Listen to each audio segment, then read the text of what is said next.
I was sitting there watching the Jimmy Dore show, and the boys from Due Dissidents were guest hosting, and they had Nerdrotic on, and they were talking about all the shilling in Hollywood and how it hurt Kamala and all this other stuff and da-da-da. And they were talking about how The Acolyte was the merciful death of Star Wars. And I was thinking on that, and I'm like, well, it wasn't a very merciful death the way it happened. If you're going to, that is the point where Star Wars died.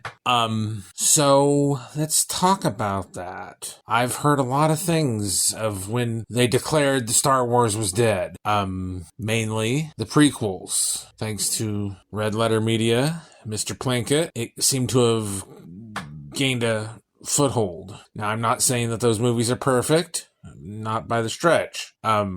Probably Revenge of the Sith is the most fun. But I always liked the cartoon Clone Wars, the actual animated, not that Dave Filoni computer animated jazz. A lot more people think that it died with The Last Jedi. Others still think that it died when George sold it or when The Force Awakens came out. There are even some that thought that Return of the Jedi was the bridge too far. And they really hate little Ewoks. What was it, because they had a bad experience with a small furry or something? I don't know, but it's kind of hard to pin down. I mean, there's the knives in the back or in the front if you're, going to be personal about it, which seems more like what the Acolyte was like stabbing you in the gut. Like, yeah, see, we're doing this right in front of you, and what are you going to fucking do about it? Of course, that also could be said for The Last Jedi. When I saw The Last Jedi, I was like, well, they can't all be winners. And then I was just like, well, I'm not going to see the next one.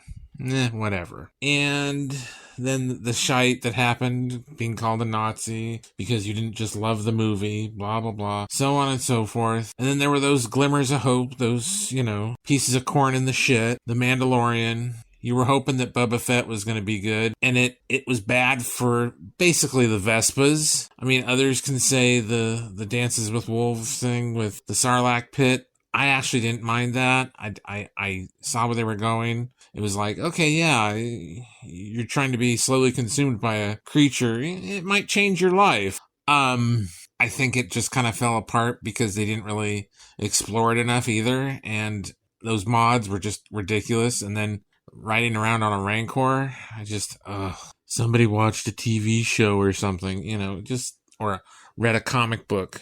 I'm just like, eh. So, am I still lamenting Star Wars? I don't know. When I saw Andor, I loved it. I liked Rogue One. I mean, for a prequel or a, whatever the hell they wanted to call it. It was entertaining. It was fan service. So, oh well. Why do you want to go to the movies? To enjoy yourself. Not to be lectured at or preached to or told you're a bad person just because. So I don't have a problem with fan service, and it was enjoyable. I actually would prefer to see the grittier version, but, what are you going to do? And the only other thing that could ever possibly be entertaining is the second season of Andor. But what do we have after that? Or before that? Or to everybody that listens, I'd like you to write in the comments when you think Star Wars died. Or was it ever alive for you? Or was it just, it doesn't matter, get on with your life, right? Well, which is it? So with that, like, share, and subscribe.